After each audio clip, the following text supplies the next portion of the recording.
Thank you for joining us for another episode of the Decatur Dish. I am Maria Moreau with Atlanta News First, joined by the one and only Dan Wisenhunt. Let's go through some of the latest happenings in DeKalb County. These are your Decatur Dish headlines. Medical cannabis in Greater Decatur coming to a familiar coffee shop near you. DeKalb Schools auditing its fleet management. We'll talk about that here in a moment. And the school board considering authorizing $96,000 to improve internal audits through hiring consultants. Changes coming to City of Clarkston, including its police force, and a conversation with Georgia Rep. Mary Margaret Oliver. Let's talk about it, starting with medical cannabis, moving into where the Corner Cup Coffee Shop is a popular stop for a lot of Decatur residents. Now we'll see a neighbor to that shop known as the Fine Fettle Dispensary, a medical cannabis dispensary. Yeah, it's a proud day for Decatur. Everybody's real into this. The folks that work at the restaurant and Corner Cup, really anybody that works in the restaurant industry just thinks this is fantastic. No idea why. Yeah, so you could go. It's a medical cannabis dispensary like you read about on the news in them fancy cities like Denver. You get a card and you go in, and it's just like any other store or pharmacy. Well, hey, as the parents have more time on their hands with the kids back in school, I want to talk about... That's why they're hitting the bowls, because they got more time on their hands. The kids are in school, so, you know. Fair Fired enough. up. Parents are learning about an audit that found what you might call a familiar type of dirty laundry with DeKalb Schools fleet management. So, Dan, foreshadowing to a future episode of Decatur Dish, explain this to me like I'm 5. Well, so DeKalb Schools is going through a lot of different audits. They did a SPLOST audit recently to examine how they spend sales tax money. And this is a fleet audit, and it's basically concerning how they spend money around transportation, their buses and things that transport kids to and from school. And the problem in DeKalb County is that they change superintendents every 5 minutes. And so when you lose leadership, you lose continuity, and processes start to get off kilter, and that's what is happening in DeKalb County. There have been a lot of things uncovered. The books apparently are still balancing, which is kind of amazing, considering all the stuff they found that's been misrecorded. But apparently there's been $900,000 worth of fleet purchases that have been recorded in the wrong ledgers, things like that. So this is just a process of airing the dirty laundry, letting it hang all out there, letting the public get a look at it, and then trying to do something about it. And so that's really where things stand in DeKalb County. The school board's trying to correct a lot of these long-standing problems. And speaking of DeKalb School Board, they are considering hiring consultants to improve an internal audits division. That money would total $96,000. Has that been kind of building up for some years, would you say? And do you see this as a good thing that's possibly being proposed? Yeah, I'm surprised the contract is as cheap as it is, frankly, given what they've been dropping on these audit processes. I think, again, it just speaks to that whole leadership continuity issue that the schools have had for a while. When you have that much turnover at the top, they bring in new staff with new priorities and new policies and new agendas, and it all trickles down. And, some of these departments are comprised of people who were hired under different administrations with different priorities. So, again, this is just sort of a course correction. This school board, to its credit, I think, is really committed to trying to fix some of these long-standing issues that have been plaguing the school system forever, it seems like. And there was a comment yesterday. Didn't the school district used to be one of the best in the state? And yeah, it did, until people stopped caring about the schools and started not paying attention to who was getting elected to the school board. And then over the course of a number of years, that starts to create problems. So they're trying to course correct and put the schools on a better path moving forward. And that's what this, one of many things they've undertaken to try to do that.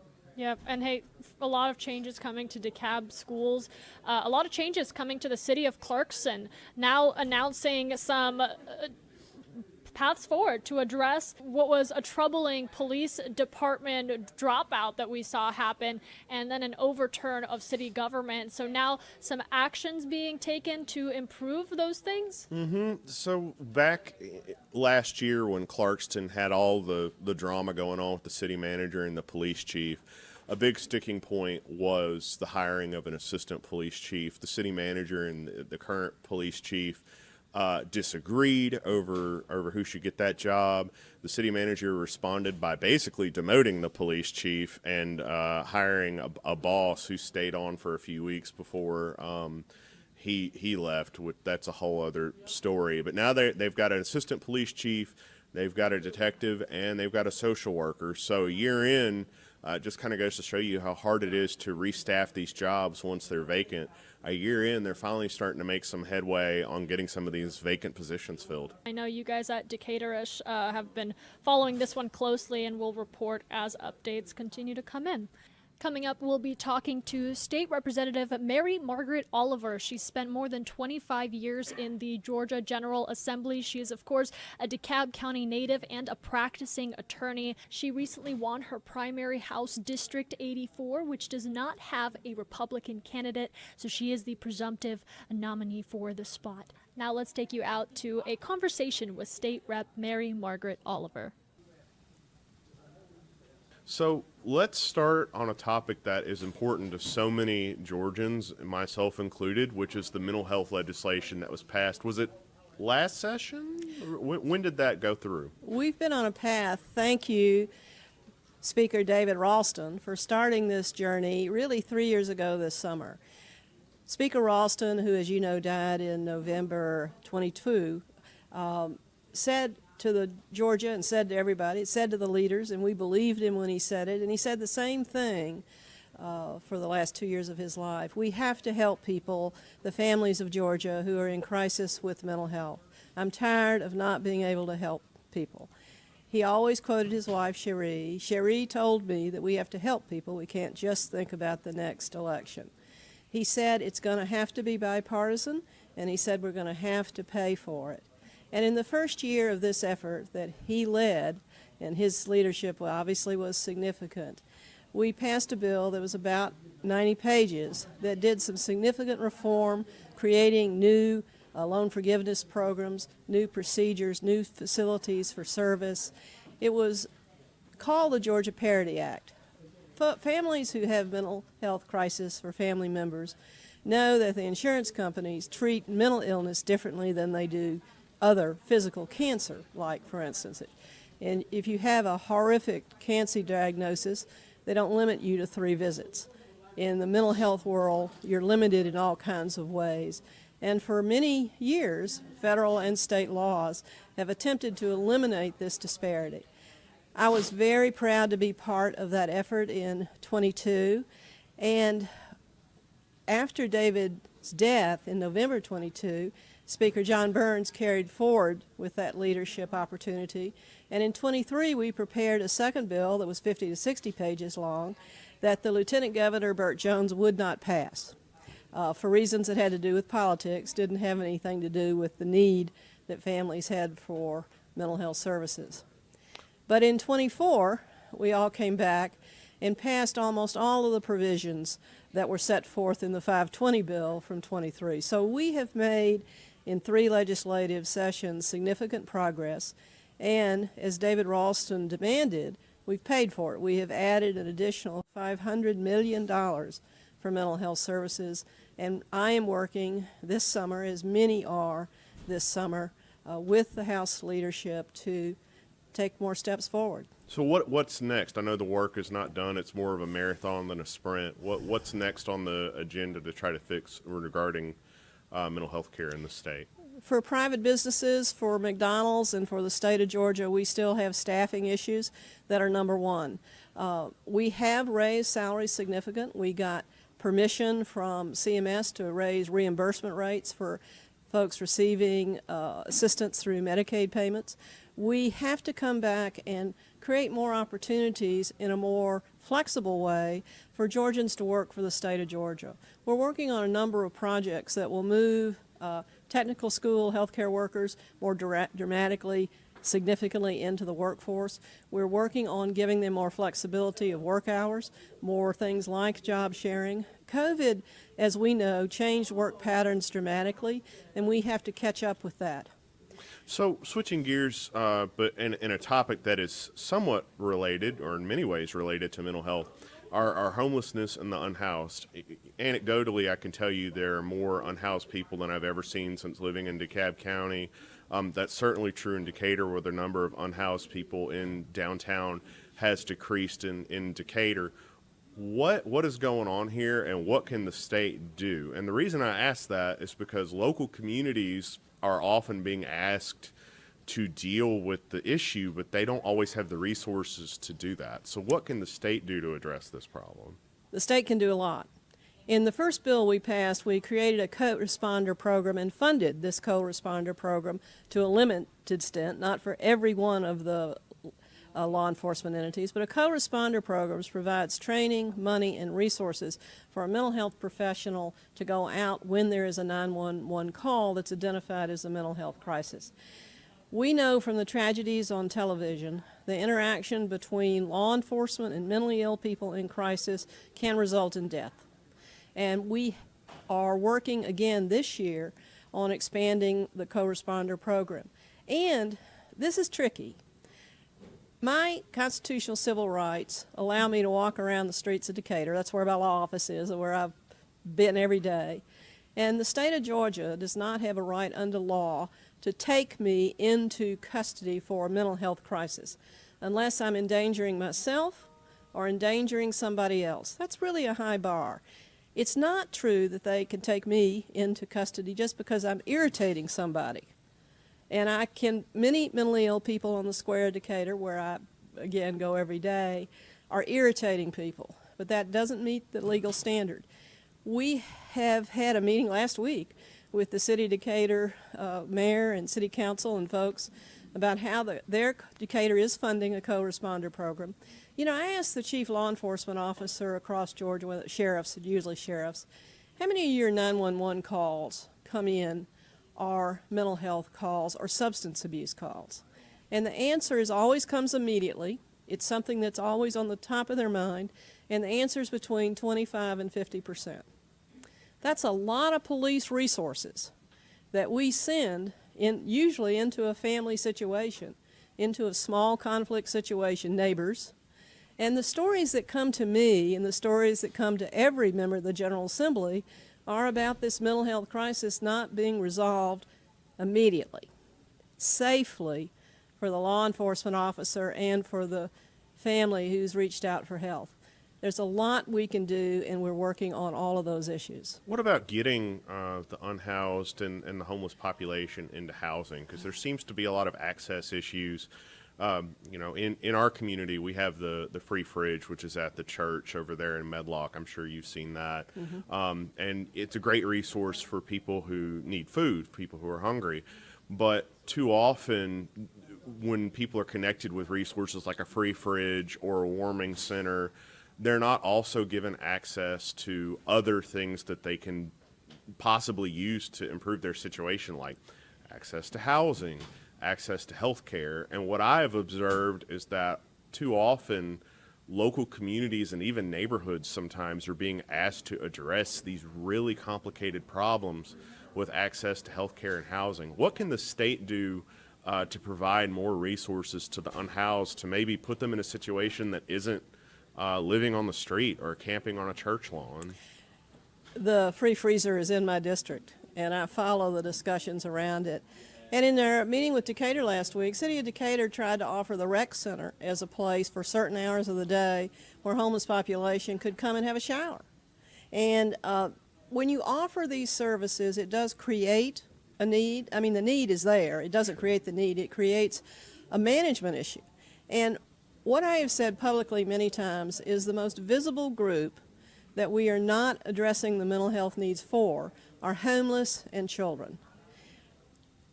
Kevin Tanner, the Commissioner of Behavioral Health, who chairs the Behavioral Health Reform Commission that I'm on, has created a new work group this year on homeless access to services. And I'm working on that. It's probably one of my primary jobs this summer. This new work group is chaired by Jack Harden, who has been chairing and creating leadership for City of Atlanta since Shirley Franklin days. I'm really hopeful that we will expand the usefulness of the Georgia Housing Trust Fund that the Georgia citizens voted for as a constitutional amendment to create a special fund for expanding homeless services. I've been asking the governor's office multiple ways and different ways to expand that particular resource that can pull down more federal money. Georgia's leadership has some gaps on the opportunity to pull down federal money. It's not just Medicaid, it is also housing relief. For instance, this is for instance of my weekly chores. There's a special federal funding program for housing vouchers for aging out foster care children. We know of the 500 to 600 children who age out of foster care, meaning they turn 18 and they're no longer entitled to foster care placement. Many of those children, and the data on it isn't great, go immediately to the streets. They are not accepting services. They probably have some mental health challenges. And we have a special fund of federal resources to assist that unique population, and we're not using it. So one of the things our work group is doing is looking at where are federal monies available at no cost to Georgia taxpayers that we can help with this very visible and dramatic issue. We could probably do a whole episode just on that, but we're going to move on to the next topic. But thank you for that wealth of information, things I did not know about. I feel like I've caught up on a whole lot in just a couple of minutes. Just talking about the state elections board, I know you wanted to talk about this. They passed this rule very recently regarding reasonable inquiry. It's a little vague, but it seems the impetus is to give local elections boards the ability to not certify elections. I don't know if that's indefinite. I really don't know what it means in practicality, but what can you tell me about what's going on? In practicality, it means chaos. In practicality, it means laying a legal foundation, a pseudo-legal foundation, for the MAGA crowd who want you to distrust elections. If former President Trump loses, they want you to distrust the elections. And this is a groundwork that the 3 of the 5, in other words, now there are 3 majority members of the state election board, appointed by Speaker Burns, appointed by Lieutenant Governor Jones, and appointed by the Republican Party, all of whom have appointed MAGA-oriented, we don't think elections are trustworthy folks. And they are passing new rules that are going to have a dramatic negative effect on the security of elections going forward. If you look at the statute, you really drill down in the weeds, and I don't want to bore you too much about this. The State Election Board is an administrative body. Its discretion to not certify elections right now under current law is pretty clear. You can't refuse to certify an election when the numbers are there. This new rule gives them an excuse of the 150 plus election boards across Georgia not to certify the election. If former President Trump loses, that's what's going to happen. If he wins, of course, they'll be happy because they'll be winning on the local level too. But if he loses, this is going to put Georgia in a negative spotlight.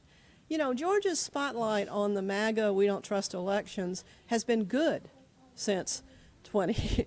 It has been positive in terms of the way Governor Kemp will give him credit, give credit to Secretary of State Raffensperger. They did not take the MAGA votes to turn away the votes of Georgia citizens. This state election board, from all evidence that's right in front of us, is voting the 3 MAGA members to disrupt the election certification process in anticipation of President Trump losing. That's what's so confusing to me about it, I think, is that Governor Kemp and Secretary Raffensperger have been so principled when it comes to upholding the election results, and yet we somehow wind up with this elections board that is really pushing to create processes that would undermine elections. How did we get here? How did this happen? It was a mistake. Of course, I'm speaking as a Democrat. I'm speaking as someone who's done election law litigation in my long legal career. This is a bad situation. MAGA only had 2 votes, which isn't a majority of 5. And the fact that Speaker John Burns appointed Janelle King, who is a MAGA supportive person, has tipped the balance towards disaster and chaos. I, with other members of the Government Affairs Committee of the House, because this is our House appointee to this State Election Board, are working on a variety of ways to get the attention of the Speaker, attention of the Chair of the Government Affairs Committee, get the attention of Governor Kemp. This is not in the interest of the Republican leadership, my opinion. I know they're not interested in my advice on this, but it's not in their interest for Georgia to be on the spotlight of election mess, and that's what's being created. Representative Oliver, we have about 3 minutes left. Real quick, annexation in Cityhood hasn't come up a whole lot since Democrats swept the delegation. Do you think annexation in Cityhood will be a topic in the upcoming legislative session? Yes, it's a topic every year. And whether the Democrats are in charge or the Republicans in charge of the delegation, it's a topic every year. Chamblee and Dorville annexed significant properties in this year by local legislation. There was a little bit of drama about that. The cityhood discussion is still ongoing. The fact that it's no longer a pure partisan discussion, the fact now, different from when Dunwoody was created or even when Brookhaven was created, cityhood efforts are losing. They all lost in DeKalb County, last year.